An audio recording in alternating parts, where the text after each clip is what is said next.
നമസ്കാരം. അജ്മലിന്റെ the border of a മൈൻഡ്.com എന്ന ബ്ലോഗിലെ എഴുത്തുകളെക്കുറിച്ചുള്ള നമ്മുടെ കമന്ററി സീരീസിന്റെ പുതിയൊരു ചർച്ചയിലേക്ക് സ്വാഗതം. നമസ്കാരം. ഇന്ന് നമ്മൾ നോക്കുന്നത് അജ്മലിന്റെ ഒരു പ്രത്യേക ബ്ലോഗ് പോസ്റ്റാണ്, സമാധാനത്തിന്റെ സൗന്ദര്യശാസ്ത്രം അഥവാ aesthetics of peace. Aesthetics of peace. The border of a mind നമുക്കറിയാലോ, അജ്മലിന്റെ ഒരു പേഴ്സണൽ സ്പേസ് ആണ്. അദ്ദേഹത്തിന്റെ ചിന്തകള്, എഴുത്ത്, കലാ ദൃശ്യങ്ങളൊക്കെ അവിടെ പങ്കുവയ്ക്കാറുണ്ട്. അതെ, അതൊരു വ്യക്തിഗത ഡയറി പോലെയാണ്. ശരിയാണ്. അപ്പൊ ഈ പോസ്റ്റില് അജ്മൽ പറയുന്നത് എന്താന്ന് വെച്ചാല്, നമ്മുടെ ഈ തിരക്ക് പിടിച്ച ജീവിതത്തില് ബഹളങ്ങൾക്കിടയിൽ എങ്ങനെയാണ് ഒരു ശാന്തത, ഒരു ലാളിത്യം കണ്ടെത്താൻ പറ്റുക എന്നാണ്. നമ്മുടെ നാഡീ വ്യവസ്ഥയ്ക്ക്, അതായത് നെർവസ് സിസ്റ്റത്തിന് ഈ ലാളിത്യവും സമാധാനവും ഒക്കെ ആവശ്യമാണെന്ന് അദ്ദേഹം പറയുന്നുണ്ട്. ഈ നാഡീവ്യവസ്ഥ എന്ന് പറയുമ്പോൾ ഒരുപക്ഷെ നമ്മുടെ ആ ഒരു മാനസിക പിരിമുറുക്കം, ശാന്തത, ഇതൊക്കെ നിയന്ത്രിക്കുന്ന ഒരു സിസ്റ്റം, അങ്ങനെ ലളിതമായിട്ട് പറയാമല്ലേ? തീർച്ചയായും. നമ്മുടെ ചുറ്റുപാടുകൾ, അത് ഫിസിക്കലായിട്ടായാലും മെന്റലായിട്ടായാലും ലളിതമാക്കുന്നത് നമുക്ക് വലിയൊരു ആശ്വാസം തരും. അത് നമ്മുടെ മാനസികാരോഗ്യത്തിനും വളരെ അത്യാവശ്യമാണെന്ന് അജ്മൽ എടുത്തു പറയുന്നുണ്ട്. ഇപ്പോൾ ഒരുപാട് കാര്യങ്ങൾ ചുറ്റും നടക്കുമ്പോൾ നമ്മുടെ തലച്ചോറിനൊരു ഭാരമാണല്ലോ. ശരിയാണ്. അപ്പൊ ഈ ചുറ്റുപാടുകൾ ലളിതമാക്കുമ്പോൾ ആ ഭാരം കുറയുന്നു. അത് നാഡീ വ്യവസ്ഥയ്ക്ക് ഒരു റിലാക്സേഷൻ കിട്ടുന്ന പോലെയാണ്. അപ്പോൾ ഈ ലാളിത്യം എന്ന് പറയുന്നത് നമ്മുടെ വീട് വൃത്തിയാക്കുന്നത് പോലെയുള്ള കാര്യങ്ങളിൽ മാത്രം ഒതുങ്ങുന്നില്ല, അല്ലേ? കാരണം അജ്മൽ ചിന്തകൾ ക്രമീകരിക്കുന്നതിനെ പറ്റിയും പിന്നെ ഈ പൂർത്തിയാക്കാത്ത ജോലികൾ അതൊക്കെ തീർക്കുന്നതിനെ പറ്റിയും പറയുന്നുണ്ടല്ലോ. അതെ, അത് വളരെ പ്രധാനപ്പെട്ട ഒരു പോയിന്റാണ്. അജ്മലിന്റെ കാഴ്ചപ്പാടിൽ ഈ വീട് വൃത്തിയാക്കൽ, ചിന്തകളെ ഒന്ന് ഓർഗനൈസ് ചെയ്യൽ, അല്ലെങ്കിൽ പെൻഡിംഗ് ഉള്ള ടാസ്കുകൾ തീർക്കൽ, ഇതൊക്കെ ശരിക്കും പറഞ്ഞാൽ ഒരേ ലക്ഷ്യത്തിലേക്കുള്ള വഴികളാണ്. ഇത് പുറമേ ഉള്ളൊരു അടുക്കും ചിട്ടയും മാത്രമല്ല, നമ്മുടെ ഉള്ളിലെ ഒരു ഭാരം കുറയ്ക്കാൻ സഹായിക്കും.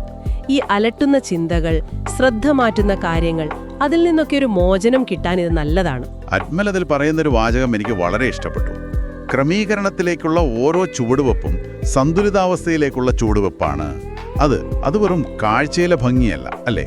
അതെ, അതൊരു ആന്തരികമായ ബാലൻസ് ആണ്. നമ്മുടെ മനസ്സിന് സ്വസ്ഥമായിരിക്കാൻ വളരാൻ പറ്റുന്നൊരു ഇടം, ഒരു സങ്കേതം അല്ലെങ്കിൽ സാങ്ച്വറി ഉണ്ടാക്കുന്നതിനെ കുറിച്ചാണ് അദ്ദേഹം പറയുന്നത്. ശരിയാണ്. ആ തലക്കെട്ട് തന്നെ സമാധാനത്തിന്റെ സൗന്ദര്യശാസ്ത്രം അതാണല്ലോ സൂചിപ്പിക്കുന്നത്. സമാധാനം എന്നത് ശരിക്കും ഭംഗിയുള്ളൊരവസ്ഥയാണ്, അത് കാണാനും അനുഭവിക്കാനും. പുറമേയുള്ള ലോകം നമ്മളിൽ നിന്ന് ഒരുപാട് കാര്യങ്ങൾ ആവശ്യപ്പെട്ടുകൊണ്ടിരിക്കും. അപ്പോൾ നമ്മുടെ ചുറ്റുപാടുകൾ ഇങ്ങനെ ലളിതമാക്കുന്നത്, ഒരു തരത്തിൽ പറഞ്ഞാൽ നമ്മളിലേക്ക് തന്നെ തിരിഞ്ഞു നോക്കാൻ, ഒരു സ്വസ്ഥത കണ്ടെത്താൻ സഹായിക്കും. ശരിയാണ്. അവിടെ ഒരു കമന്റ് കണ്ടിരുന്നു, അബ്ദുൽ ബഷീർ എന്ന വായനക്കാരന്റെ. ലാളിത്യത്തിലേക്കുള്ള യാത്ര യഥാർത്ഥത്തിൽ സമാധാനത്തിലേക്കുള്ള യാത്രയാണ് എന്ന അജ്മലിന്റെ നിരീക്ഷണം വളരെ ശരിയാണെന്ന് അദ്ദേഹം പറയുന്നു. അതെ, അത് നമ്മളുമായിട്ട് ഒന്നുകൂടി കണക്ട് ചെയ്യാൻ സഹായിക്കും, ഈ ലോകത്തിന്റെ ആവശ്യങ്ങളിൽ നിന്നൊക്കെ ഒന്ന് മാറി നിൽക്കാൻ. അപ്പൊ ചുരുക്കി പറഞ്ഞാല്, നമ്മുടെ ചുറ്റുപാടുകളിലും ചിന്തകളിലും നമ്മൾ ബോധപൂർവം കുറച്ചുകൂടി ലാളിത്യം കൊണ്ടുവന്നാൽ അത് സമാധാനത്തിലേക്കും ഒരു മാനസിക സന്തുലിതാവസ്ഥയിലേക്കും നമ്മളെ നയിക്കും. ഇതാണ് അജ്മൽ ഈ ലേഖനത്തിലൂടെ നമ്മളോട് പറയാൻ ശ്രമിക്കുന്നത്. അതെ, അത് തന്നെ.